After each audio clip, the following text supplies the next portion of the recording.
کہ حکیم الامت مولانا اشرف علی تھانوی رحمۃ اللہ علیہ نے اشرف الجواب میں لکھا ہے، جس سے سمجھ آتا ہے کہ چوہے کی قربانی بھی کر سکتے ہیں۔ یہ اعتراض غلط ہے، حضرت تھانوی رحمہ اللہ نے کہیں بھی یہ لفظ نہیں لکھا، وہ جو لکھا ہوا ہے وہ اعتراض کرنے والے کو سمجھ نہیں آیا، ہم سمجھائے دیتے ہیں۔ حضرت تھانوی رحمۃ اللہ علیہ سے ایک غیر مسلم کی بحث ہو رہی ہے، غیر مسلم کہتے ہیں اپنے لیے جانور کو ذبح نہیں کرنا چاہیے۔ حضرت تھانوی نے فرمایا تم تو کئی جانور ذبح کرتے ہو، ان کے مذہب میں چوہا بھی جائز تھا، تو کہا چوہے بھی ذبح کرتے ہو، باقیوں بھی ذبح کرتے ہو، تو وہاں تمہیں نظر نہیں آتا، ہماری قربانی پہ سوال آتا ہے۔ تو حضرت تھانوی نے رحمہ اللہ نے تو اس کو جواب دیا تھا، اور لوگوں نے نعوذ باللہ کہہ دیا تھانوی صاحب کہتے ہیں چوہا کو وہ، تو سب بلی کو وہ۔ کس نے کہا؟ حضرت تھانوی رحمہ اللہ نے لکھا ہے، ایسی بات نہیں ہے۔ جب آپ عبارت پڑھ لیں گے تو اس عبارت میں آپ کو سمجھ آئے گا، تو اس طرح کا کسی قسم کا کوئی اعتراض نہیں ہے۔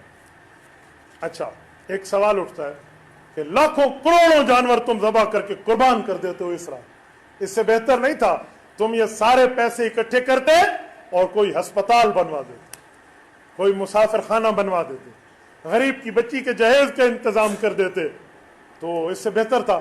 تو میں انہیں کہتا ہوں یہی خیال آپ کو اس وقت کیوں نہیں آتا جب 13 پرو میکس موبائل خریدنے کے لیے 3 لاکھ روپے آپ کا بیٹا لے کر موبائل خرید رہا ہوتا ہے، اس وقت آپ کو یہ خیال کیوں نہیں آتا کہ اس کی جگہ بہتر ہے کسی بچی کو جہیز دلا دو؟ اس وقت کیوں نہیں آتا؟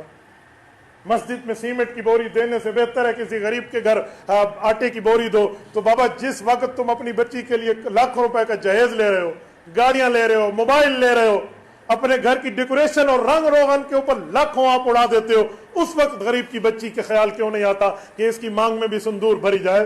اس وقت یہ خیال کیوں نہیں آتا؟ یہ صرف قربانی پہ نظر آتا ہے، یہ لبرل ذہن ہے۔ نمبر 2، اسلام میں رفاہ عامہ کا نظام موجود ہے۔ آپ رفاہ عامہ کے ٹرسٹ کے طور پہ ہسپتال بنوا لیں، غریب کی بچی کی شادی کروا لیں، صدقۃ الفطر کر لیں، زکوٰۃ کی رقم دے دیں، صدقہ جو ہے نا فدیہ کی شکل میں دے دیں، فطرانہ کی شکل میں دے دیں، کفارہ کی شکل میں دے دیں، نفلی صدقہ دے دیں، عطیہ دے دیں، بہت سی پوری ترتیب ہے، تو وہ دیا جا سکتا ہے۔ آپ قربانی کو اس کا بدل نہیں بنا سکتے۔ کیوں؟ حضور پاک علیہ الصلوۃ والسلام نے قربانی کو مستقل عبادت فرمایا۔ تبارك الذي نزل الفرقان على عبده ليكون للعالمين نذيرا